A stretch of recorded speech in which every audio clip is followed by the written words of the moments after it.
নমস্কার বন্ধুরা, আমি মৌটুসি হোমকুক মৌটুসি সবাইকে স্বাগত ও ভালোবাসা জানিয়ে আরও একটি রান্না নিয়ে আসলাম আপনাদের সামনে। বাঙালির খুব পরিচিত একটি রান্না, শাপলা বটি বা শাপলা ঘন্ট।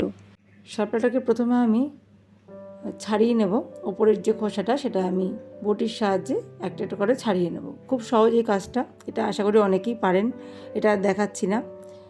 শাপলাগুলো ছাড়িয়ে নিয়েছি, ছাড়িয়ে ভালো করে ধুয়ে আমি একটা ঝাঁঝরি থালার মধ্যে জল ঝরিয়ে রেখেছি। এবার শাপলাটা রান্না করব। তার জন্য একটা কড়াই বসিয়েছি গ্যাস ওভেনে, দিয়ে দিলাম সর্ষের তেল। খুব সিম্পলভাবে বানাবো আমি, আর শাপলার আরও অনেক রকম রেসিপি হয়, তো আজকে খুব সাধারণ ও সহজ রেসিপি শেয়ার করব। তেলটা গরম হয়ে গেছে, তেলটা একটু ছড়িয়ে দিলাম। এবার এর মধ্যে আমি দেব শুকনো লঙ্কা আর কালো জিরে ফোড়ন। আমি একটা শুকনো লঙ্কা ভেঙে দিলাম। খুব বেশি ঝাল এই তরকারিতে প্রয়োজন হয় না, ভালো লাগে না আর কি। এরপর দিয়ে দিলাম একটা মাঝারি সাইজের পেঁয়াজ কুচি। আপনারা চাইলে এর মধ্যে রসুনও দিতে পারেন থেতো করে বা কুচি করে। আমি শুধু পেঁয়াজ দিয়ে রান্নাটা করব। রসুন কুচি দিলেও খেতে কিন্তু বেশ ভালোই লাগবে। পেঁয়াজ, কালো জিরে আর শুকনো লঙ্কা ফোড়ন দিয়ে পেঁয়াজটাকে ভালো করে ভেজে নিচ্ছি। দিয়ে দিলাম চেরা কাঁচা লঙ্কা। পেঁয়াজটা সুন্দর করে ভেজে নিচ্ছি, খুব বেশি কড়া করে ভাজবো না।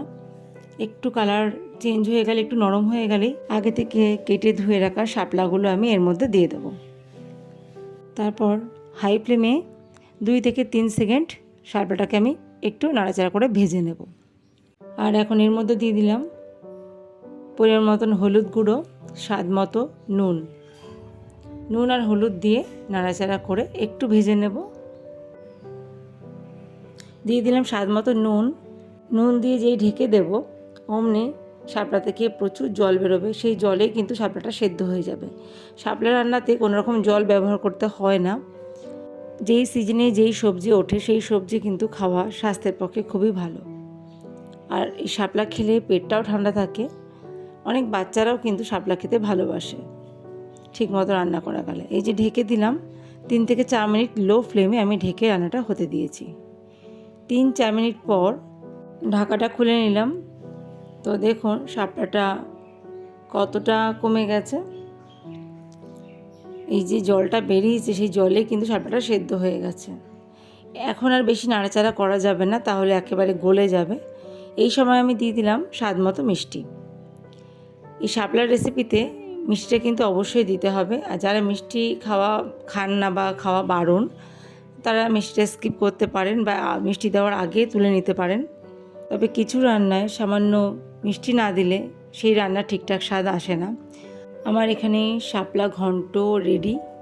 তো দেখুন, দেখতে এরকম হয়েছে, খেতে কিন্তু বেশ ভালোই হয়েছিল।